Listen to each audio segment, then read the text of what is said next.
A couple things. One, I took over a month to edit this video. I know, I'm sorry, I'm terrible. Two, apparently since I've started editing this video, there was like a leak associated with this game. Don't know what that's about. That's not gonna get covered in this video, sorry.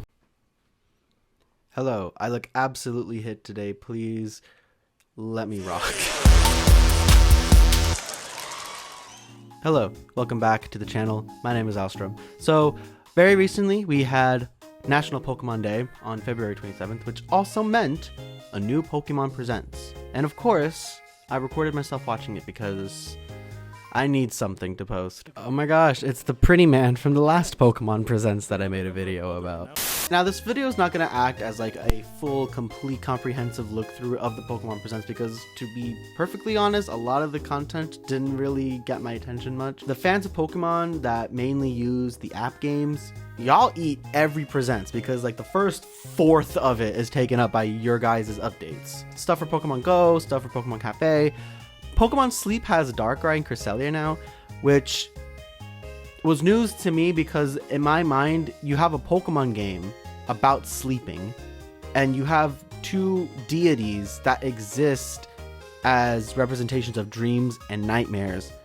How is that not in the game from day one? I'm surprised you have a game called Pokemon Sleep and only now are you involving the dream and nightmare Pokemon. Well, have they not done Darkrai already by now? But now we have it.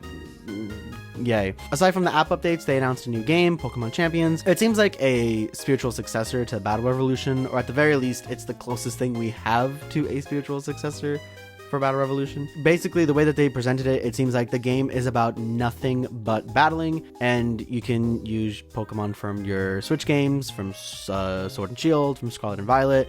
Anything in Pokemon Home is fair game as well. And the game is going to have cross-platform compatibility, so you can play the game on Switch or on mobile, which is, in my opinion, a great idea.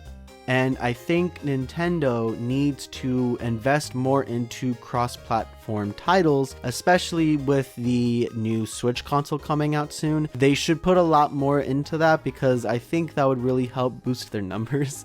But what do I know? Obviously, the main thing of the event, the main thing that everyone's talking about, the main thing that everyone wanted, and the main thing that they took 15 minutes to get to, was the trailer for the new Pokemon Legends game, Pokemon Legends Z to A. Something that's funny is that one of my previous videos on this channel was me going over the Pokemon Presents from last year, when they first announced Pokemon Z to A. And if you want to hear my preliminary thoughts on the game as a concept and what I was hoping it was going to be like, you can check it out in the corner there. We have more information, so now we can get a better idea of what the game's going to be like, and I have some opinions. Right from jump with this game, what stood out to everybody was that the game is using the same engine as Pokemon Scarlet and Violet. Hot take, I think Scarlet and Violet look really good artistically. I feel like Scarlet and Violet look way better than Sword and Shield, which you would hope for.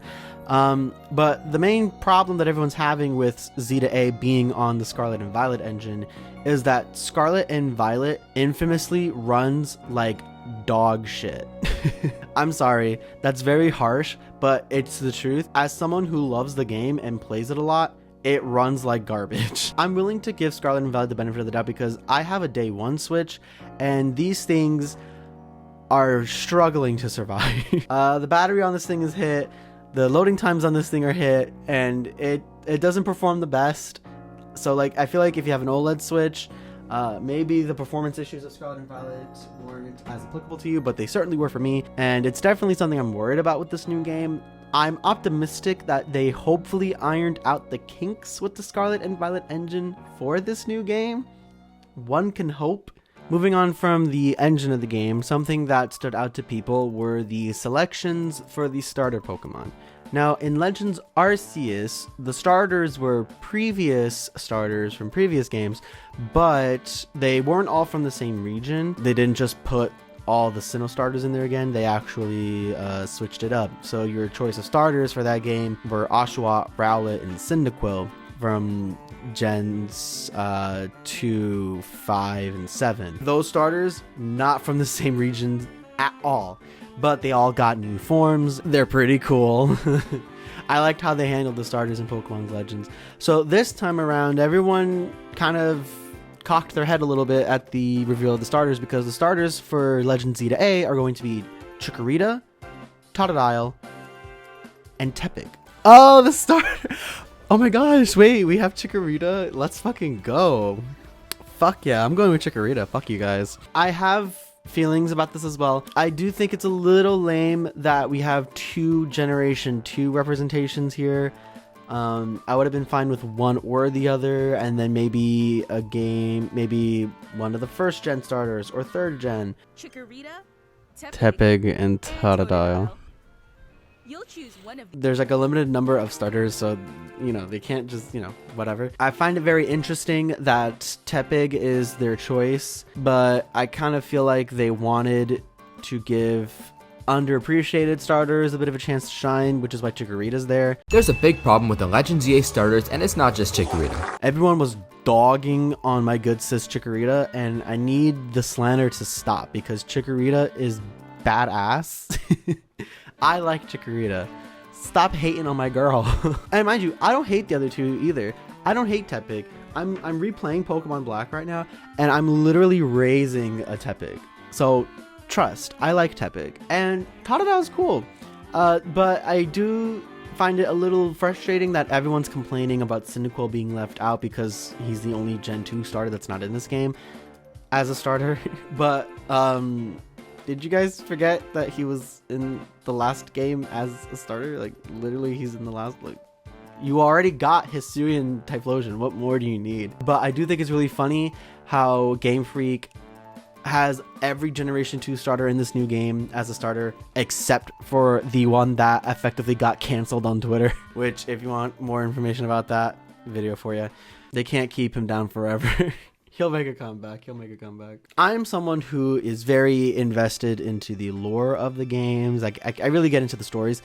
And I'm a little bit unclear as to where this game is meant to fit in the timeline. The events of Pokemon Legends Arceus are very clearly in the history textbooks of Diamond and Pearl, right? So what you're doing in that game is the prequel to everything that happens in Diamond, Pearl, and Platinum. Something that I mentioned in the last video I made about this game was that I was really looking forward to seeing them do that for all the Pokemon games and having Legends act as like a historical twist on the Pokemon games. The trailer shows that this new Lumio City has a lot of very modern technology, so it's very clear that this game is taking place after X and Y, I think. I'm just a little bit unclear as to what point in the timeline Z to A takes place, because Legends Arceus, and part of why I liked that game was that it was historical Sinnoh, which is where that game takes place, or Hisui as they call it back then. You know, you kind of get to see the origins of the mythologies that they talk about in Diamond and Pearl, which is what I really liked about that. So Z to A is going in a different direction, it looks like,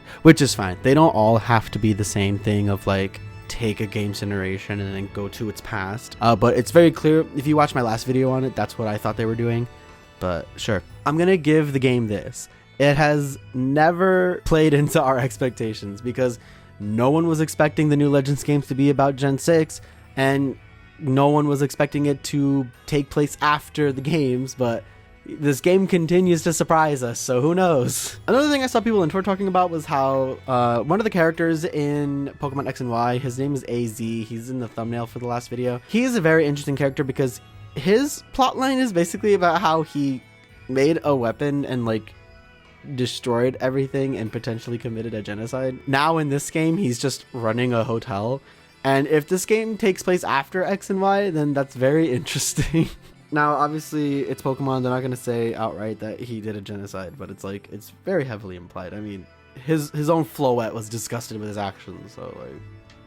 I do think, though, it's a little disappointing that this game's not taking place in the past of Kalos, because Kalos had a whole-ass war that they talk about in the game, and that would have been perfect to make a game out of, but what do I know? There appears to be some version of flying in this game. The Rotom phone comes back, and there's a part of the trailer where he's just gliding. The fuck out of here. Sure, why not? Battle system looks pretty cool. I like the UI. I think it looks pretty nice. But the main thing that everyone's kind of hyped about, rightfully so, is that you can finally dodge attacks now. Longer or shorter reach, or different areas of effect. So choose your timing and... Did that little Totodile just dodge the fuck out of that rollout? This is like, dodging as a concept has been in the anime since like day fucking one. Where if a Pokemon's about to get attacked, Ash's Pikachu would get the hell out of the way. Because why wouldn't you? Pikachu! Use Thunderbolt now! Dodge that, Carnivine! Viper, you too! And I am kind of surprised it's taken them this long to put it in the game. I honestly thought they were never going to put it in the game. But if you're going to put it in any game, it makes sense to put it in Legends because during the battles, you're able to move around freely. Why not have that contribute to the battle? It would make the battles more complex and interesting. And they did it. So now we can help our guys while they're getting their ass handed to them. They demonstrate this in the trailer by showing Totodile dodging a rollout, which I love. Totodile's just funny. Like, look at this little bastard running from this rock. Like run, get out of there. Hello, future Alstroem here.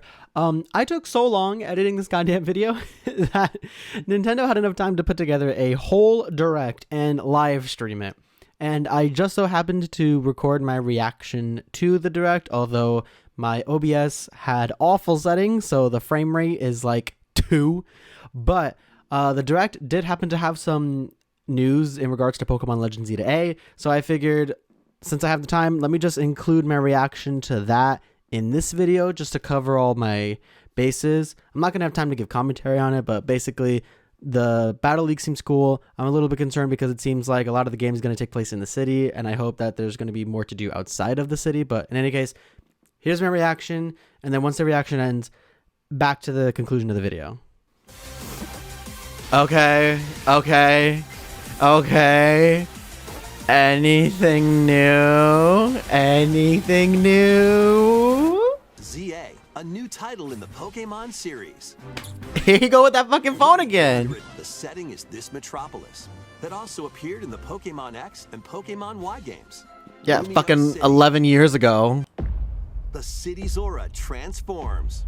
Highly skilled trainers are invited to participate in a tournament, the ZA Royale. Okay, this is new information. You'll start at rank Z and work your way up to rank A. Z to A. Okay. Trainers who Roll credits. are- Not the phone's beefing. Okay. It seems there are even more secrets waiting to be uncovered. What will you Zygarde. find? Zydog. Your Pokémon Legends ZA launches on Nintendo Switch later this year. Then they still won't give us a date. It's November. We know it's November, guys. The aura transforms between day. The aura. The aura transforms. Yeah, everyone seems to be in good spirits about this game. I'm also in relatively good spirits about the game. I think it's going to be good. I really think Game Freak heard our whining and complaining with their last few releases, and they're really taking their time with this one. We still don't have a release date. That was something that stood out to me. It's still just coming out in 2025. So I'm predicting it's going to come out around November-ish this year for the holiday season. That's my prediction. November was also when Scarlet and Violet came out, so it's probably going to be November 2025 that this game releases. I am excited, but I'm reserving a little bit of room for skepticism because I was very excited for Scarlet and Violet and I was a little bit disappointed, and I don't want to be disappointed again, especially with this game franchise because I like Pokemon so much. That's it for now. Thank you for watching. I hope you watch the next video of whatever I make. I made a Mario Party video with my friends. Please check it out. I put a lot of effort into that video. My friend Patricia absolutely killed it with the thumbnail for that video also, so please, I kind of, you know, I put a lot of effort into that video. In spite of the fact that my Mario Party videos probably perform the worst out of my current era of content, but whatever, it's fun. But yeah, thank you for watching. Subscribe if you want to see more. Like the video if you like it, dislike it if you dislike it, and I'll see you next time. Take care.